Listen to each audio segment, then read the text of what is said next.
hearty welcome to one and all. This is episode 174 of the Confessions of a Not So Dangerous Mind podcast. Back here in the office after 2 days on the road. If you catch this episode on the YouTube channel, enjoy it. Haven't done so already, please click like, subscribe, comment, share, turn on those notifications. Or if you catch this episode on the audio platforms such as Spotify or iTunes, same general rule applies. Click like, subscribe, share, turn on those notifications. So episode 174 will be the 10th entry in our continuing series of guilty pleasure movies. And I was going over the career of, he's one of my guys, Sylvester Stallone, and I feel like there's going to be like 3 or 4 more Sylvester Stallone movies. I already did Cobra, which that's the number one guilty pleasure movie. It's just an atrocious film, if we're being honest. I fucking love it anyway. So today, I'm sort of in between 2 movies, 2 of the kind of next, what you would call guilty pleasure movies, starring Mr. Stallone. And I decided that we're going to do this episode on the 1989 buddy action comedy thriller, Tango Cash.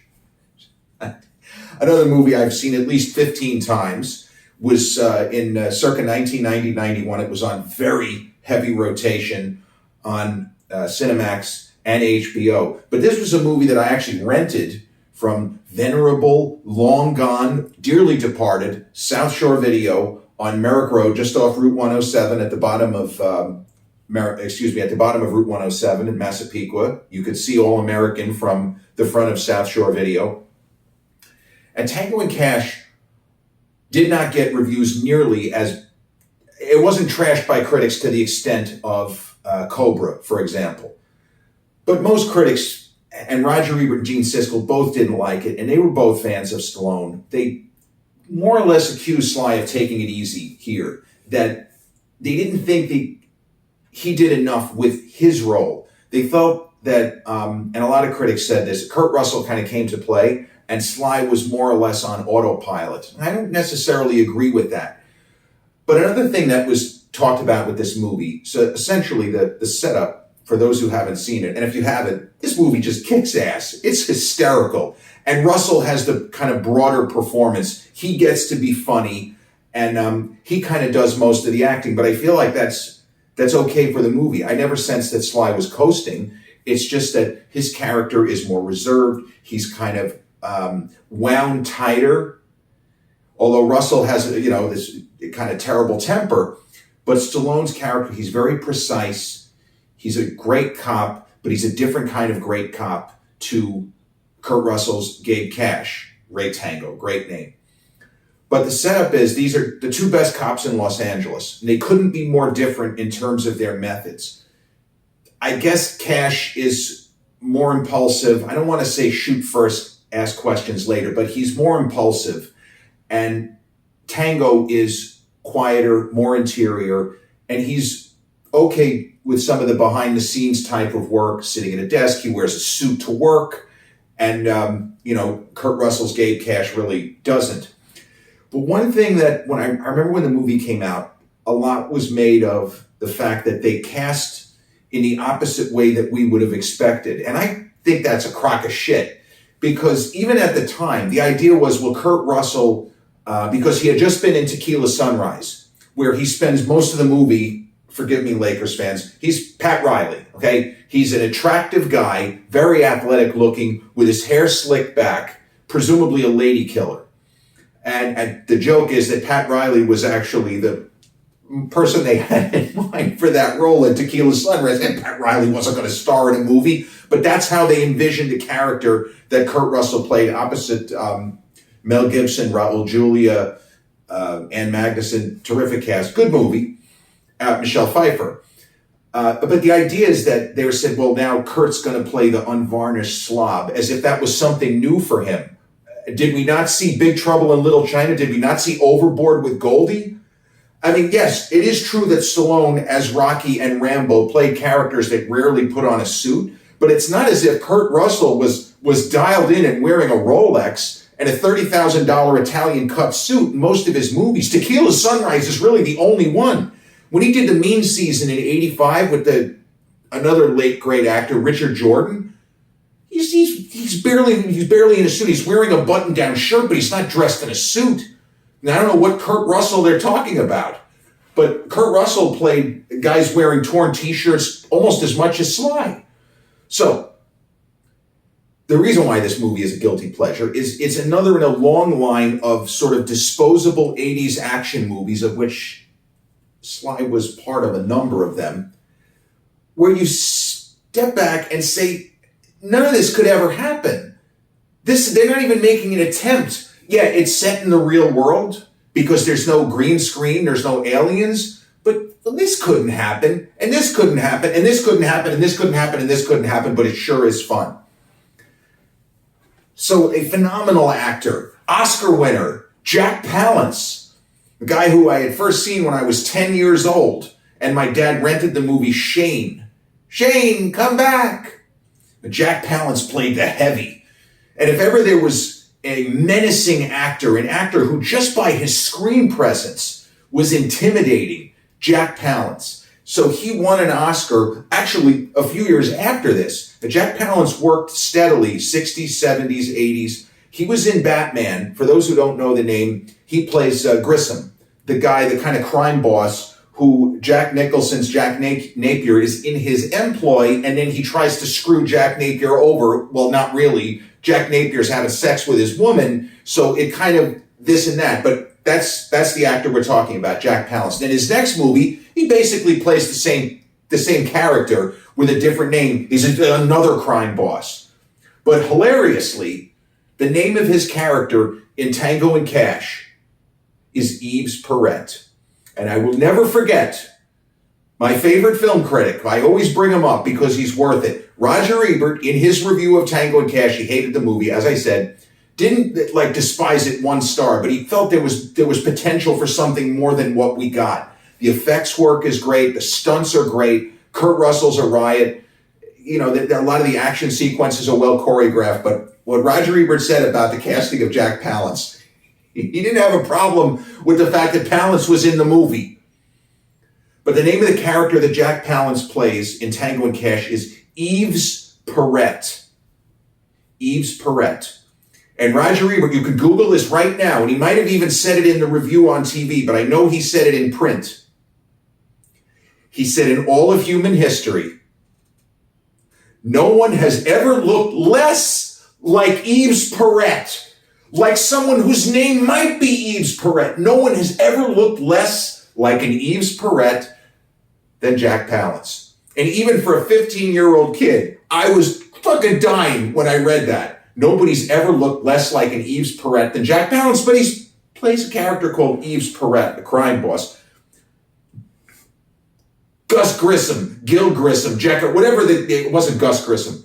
Whatever Grissom's name was, he looks more like a Grissom than an Yves Perret.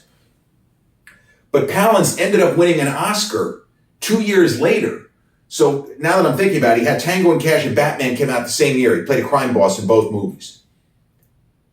He won an Oscar in City Slickers opposite Billy Crystal and Bruno Kirby. Was it Helen Slater in that movie too? I'm not 100% on. But he's amazing in that film. And he won the Oscar, and Billy Crystal was the host that year, as he did so many years. And the two of them had this really fucking hilarious back and forth all night, where Jack Palance even made a joke, because his character in City Slickers, when he first sees Billy Crystal kind of gets on his case, and Jack just goes, I crap bigger than you. I crap bigger than you. And then that became a gag on the Oscars, where Billy Crystal seemed to take a shot at Jack Palance during the show, and Jack Palance said, Billy Crystal, I crap bigger than him. So we know that Jack Palance, in a right role, was an absolute home run hitter. So his character in Tango and Cash, this crime boss, the sense is that both Tango and Cash are encroaching upon his business and maybe closing in on him. Maybe. So he decides he can't just kill him, because he's one of those stupid fucking idiots like the guys in James Bond films who want Bond dead, but only in a very precise, specific way, by a specific kind of person at a specific time, but maybe not. Maybe we have to keep them alive. It's the usual absolute nonsensical gobbledygook. He doesn't want them dead. He wants to frame them for a murder and a series of crimes. So that goes off okay in the world of the film. And we see that Tango and Cash, they respect each other, but they have an antagonistic, they're on the same team, but they have an antagonistic, each guy thinks he's the best cop in LA. That was kind of how they pitched the movie. And there was a scene in the trailer where they run into each other at what is apparently a crime scene. And it's actually the crime scene that sets the plot in motion. They're at a crime scene and they recognize each other. And Stallone's Ray Tango says, I know you. And Kurt says, well, yeah, obviously we know each other. And then he says something like, well, you're the second best cop in LA. And Slash says, well, I heard the same about you. So right away, there's a kind of almost comical antagonism. But unfortunately, that seemingly chance meeting of the two of them is the setup for them to take the fall. Now, no matter how many times I see this movie, for 1 second, I don't buy the setup. And that's a big problem if you're going to think this is really an okay movie and this movie is good, because none of it would work. Bullshit. It's not going to happen this way. The setup is just nonsense. I don't believe for 1 second that two decorated cops would get set up like this in the first place, but that everybody would be so quick to fall into line and not say, maybe somebody was screwing around here. These guys, despite their differing methods, they have clean records. They have been Boy Scouts their entire lives. And then all of a sudden, we know they don't even like each other. They're going to team up and they're going to steal drugs. No, bullshit. Red flag city watching the movie, but you go with it.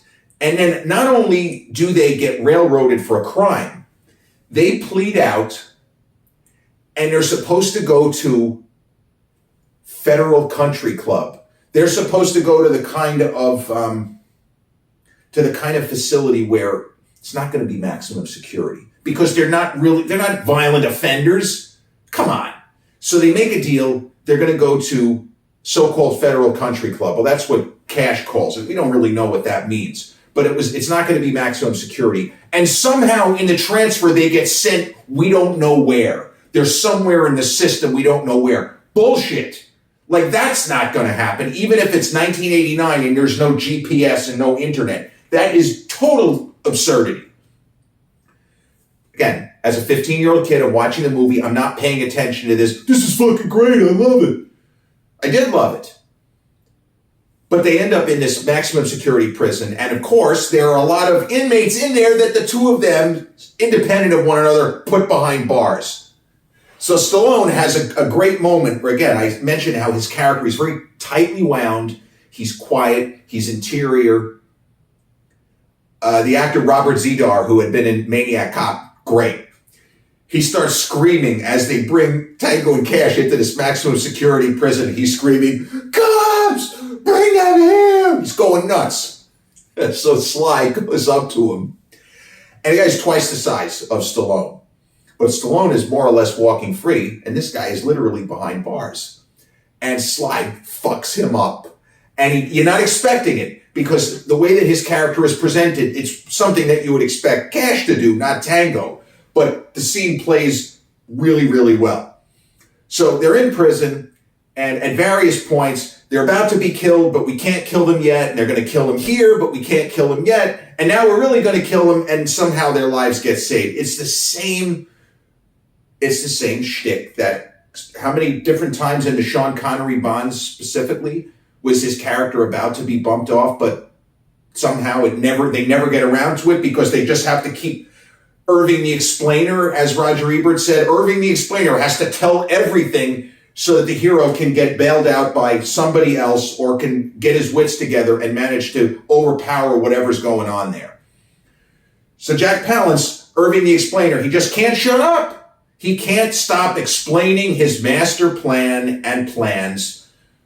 So they're about to get killed, and the great actor, the late, great Brian James, it's unfortunate when movies are 35 years old how many people have passed, but Brian James, who played Leon in Blade Runner for reference, he was also in another guilty pleasure movie, Armed and Dangerous, with John Candy and Eugene Levy, which I talked about. Brian James plays just a horrific, stereotypical Scottish, I guess he's supposed to be Scottish. And it's It's just almost insultingly idiotic, if we're being honest here. And he's a great actor, and all he does is speak in this ridiculous accent. He has a ponytail. I guess that's how we know we're in the late 1980s. But they get bailed out by a friend of Cash. Actor, I don't know the actor, but he goes by Matt. I think he might be Sergeant Matt. I don't know if Matt is his last name or first name. But he's there somehow, and he has Cash's back. So when they get bailed out this one time, now they know they have to escape. And the mechanism behind them escaping, it's an exciting escape. It takes place at night, and it's thunder and lightning, and there's a few laughs where they jump onto an exposed wire, and we're not going to die because we're only touching one wire and not the ground, and it's all this gobbledygook. It's kind of like, should we cut the red wire or the blue wire? And it never makes any sense which one you're going to cut. So they end up escaping from prison, and then it's time for them to dispense their own brand of justice. A terrific actor who worked repeatedly with Clint, Jeffrey Lewis, Juliette Lewis's father. He actually has a pretty important supporting role here. He's there. I think he's the police chief, and he figures out, like, once they're out on the street, no cops are going to send them back. They need to kind of lay low. And Jeffrey Lewis, who always had a little bit of an unconventional line delivery, doesn't really look anything like Juliette, I don't think. But an unconventional line delivery, he's very effective in this film. And you wonder, is he going to turn? Is he going to be a bad guy? But he usually didn't play bad guys. But he was Clint's buddy in Thunderbolt and Lightfoot, and then in the Any Which Way But Loose movies. Right Turn, Clyde! Played his best friend. Was his name Orville? I don't even remember. But he was absolutely riotous in those films. So then it's time for Tango and Cash, who have been on the receiving end of a lot of bullshit for the entire movie. And yeah, they've made jokes. One guy has a gun, the other guy has a gun, and one guy's gun is bigger than the other. So of course we get a lot of phallic symbol, dick jokes. Why is yours so much bigger than mine? Genetics, Pee-wee. And another terrific old actor, Michael J. Pollard, who famously was in Roxanne, just an awesome supporting actor, almost always in a comedic vein. In Roxanne, he's an absolute howl. In this movie, he plays, if this were a Bond film, it would be Q. He plays the Q character in this movie, meaning he's a guy who is like a master of gadgetry. And he has this kind of fortified truck / Jeep that he gives to the guys at a key moment when they're going to make it finally sort of their last approach on Yves Perret's impregnable fortress. It's like they've had enough. They spend most of the movie on the receiving end. And it's interesting when I think about how often in these kinds of movies, the hero he's getting blasted. He's on the receiving end. And then there reaches a point of the film where he stops retreating and he starts moving forward. As Sylvester Stallone would say about Rocky, keep moving forward. Life is going to knock you down. You got to get up, keep moving forward. Well, in this movie, Stallone and Kurt Russell are on the receiving end, and they are confronted by a bewildering series of circumstances where they're in full retreat almost the entire film until they manage to stage this escape. And then, with the protection that they're afforded, that there isn't anybody that's going to arrest them. Oh, we don't know where they are, that kind of thing. It's time for them to switch gears and say, okay, now we're on even footing, asshole. In the immortal words of John Rambo, I'm coming to get you. So they get themselves together to make a push on the bad guy, and however many henchmen, 10, 20, 30, I don't even know how many henchmen that he has. Yves Perret. But Terry Hatcher was very young at the time. She plays a really funny character she's not funny during the movie, but when we think back on the character, it's very funny. So you go like the first half of the movie thinking that Terry Hatcher is Sylvester Stallone's, his girlfriend, his fiance, whatever. And there's an age difference, but it's really not that absurd because she's probably supposed to be 25 to 30. And I think Sly is playing He's supposed to be about 40. Sly was in his early 40s when this movie was made. Maybe the character was supposed to be in his late 30s. So it's not like, oh yeah, he's 70 and she's 20. No, it would not be, it wouldn't be in any way out of the ordinary. So Cash he's got a huge crush on her. And it's so obvious. I mean, it's Terry Hatcher, right? This was before Lois and Clark.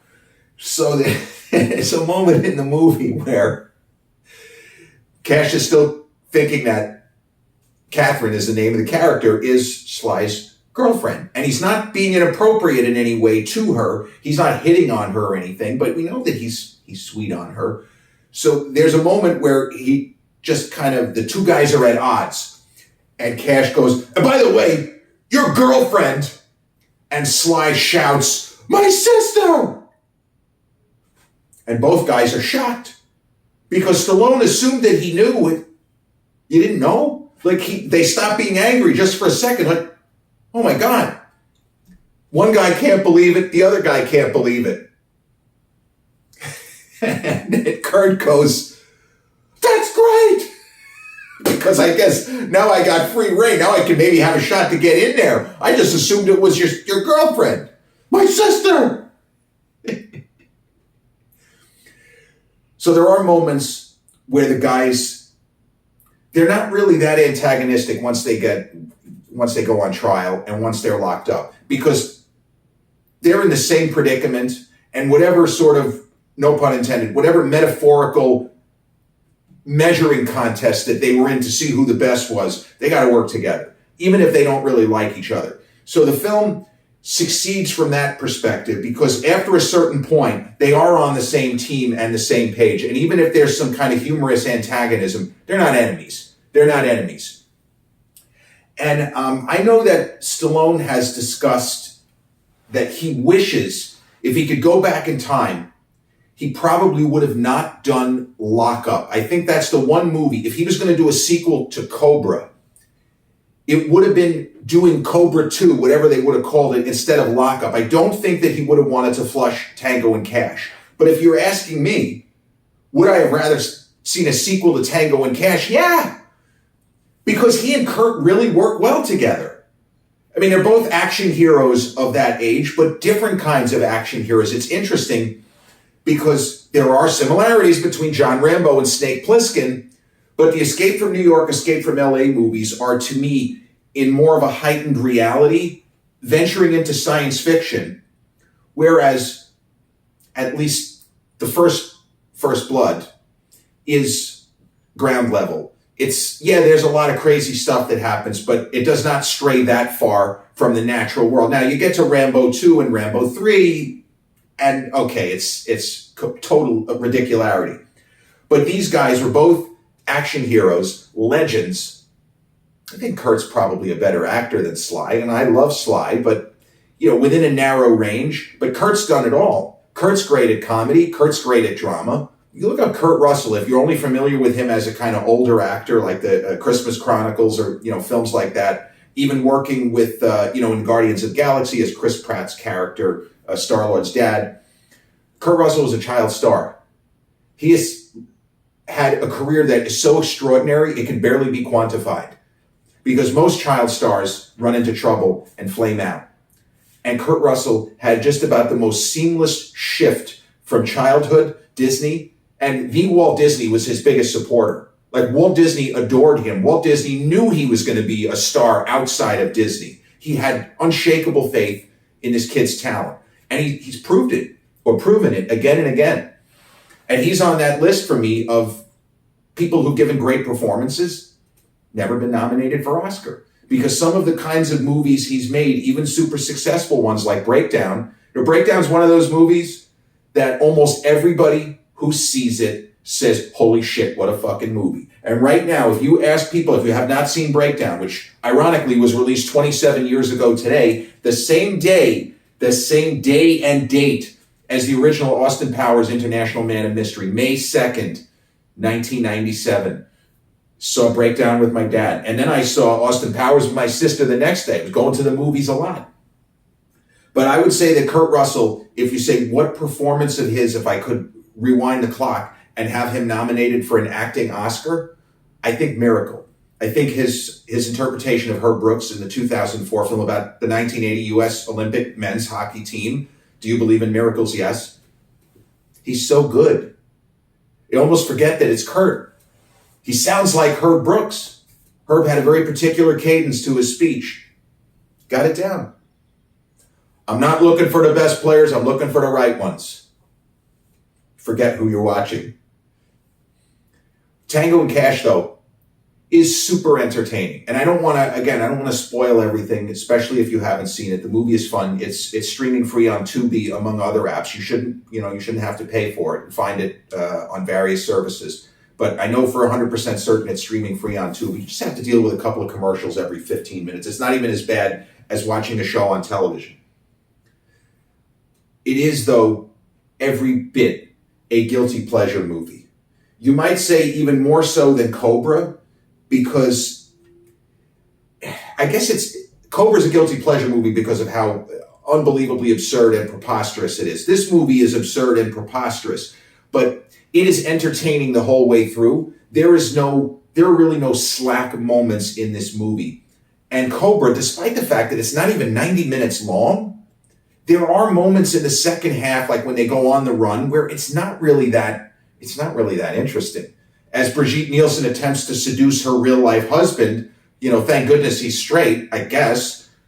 The movie has stretches. Cobra has stretches, like a 10 to 15 minute stretch in the latter half. It's just not that engaging. It's not that interesting. This movie is super entertaining all the way through. With the dumb plot against them, and then them figuring out, okay, this guy was involved, it never lags. And as much as people like me and the critics at large, like the Siskel and Eberts, who may have enjoyed the movie like, oh, it's entertaining, but they could have done more. These guys are capable of better than this. Yeah, but you know what? Sometimes it's okay to just shut your brain off. Again, guilty pleasure. You're allowed to just enjoy a disposable buddy action comedy. This was never intended to be Lethal Weapon. This could never have been Midnight Run. I'm talking about gold standards. I mean, if you ask me, do I think this movie is as good as Beverly Hills Cop? Yeah, I love Eddie Murphy, but I think Beverly Hills Cop is overrated. And 48 Hours is a good movie, but I feel like that's more of an action film where Eddie Murphy made it funny just because he's 19, 20-year-old Eddie Murphy in that movie. This movie is super entertaining. And I don't know anybody who hates this film. I know a lot of people where they actually would rank this in their either Kurt Russell or Sylvester Stallone top 5 if we just count the Rocky movies as one. Because there are people that would say Rocky 1 through 4, that's 4 of my favorite, 5 Stallone movies. See, that's where it gets tricky. I'm not a fan of the Rambo series. I think First Blood is the best film in the series. But I don't like any John Rambo movies, none of them. I think I just don't like any of them. Don't like them. Rocky 1, 2, 3, and 4. Love them all. Rocky 5, no thank you. Rocky Balboa, it's okay. I like what Antonio Tarver does. No, it wouldn't make my top 10. Tango and Cash, though, I do wish that they had been able to make a sequel. The film was a hit. It grossed, I want to say, about $125 million. And you do the math, it's 35 years ago. It wasn't an enormous hit, but relative to budget and relative to some of Sly's other films from the era, Over the Top is a movie, again, completely beyond stupid. But Over the Top was a movie that the pieces should have been in place for, an underdog Rocky type story. And it kind of bombed at the box office. That's one where you look back and say, that's kind of surprising that movie really didn't do well. And I think Lockup is really good. Tom Sizemore, awesome. The late Tom Sizemore. Donald Sutherland, fucking killer. Frank McRae, another great actor from that era. Didn't do well at the box office. Not successful. Tango and Cash was a hit. And a lot of people to this day will say, fucking love that movie. And as much as I can point out all of the flaws, as I've talked about, I love the movie Tango and Cash. The 10th entry in our ongoing series of guilty pleasure movies. This has been episode 174 of the Confessions of a Not So Dangerous Mind podcast. I'd like to thank you all for joining me on this Thursday here in New York. If you check out this episode on the YouTube channel, haven't done so already, please click like, subscribe, comment, share, turn on those notifications. Or if you check out this episode on the audio platforms such as Spotify or iTunes, same general rule applies. Click like, subscribe, share, turn on those notifications. If I could get my verbiage correct, I'll be back with episode 175 real soon. Until then,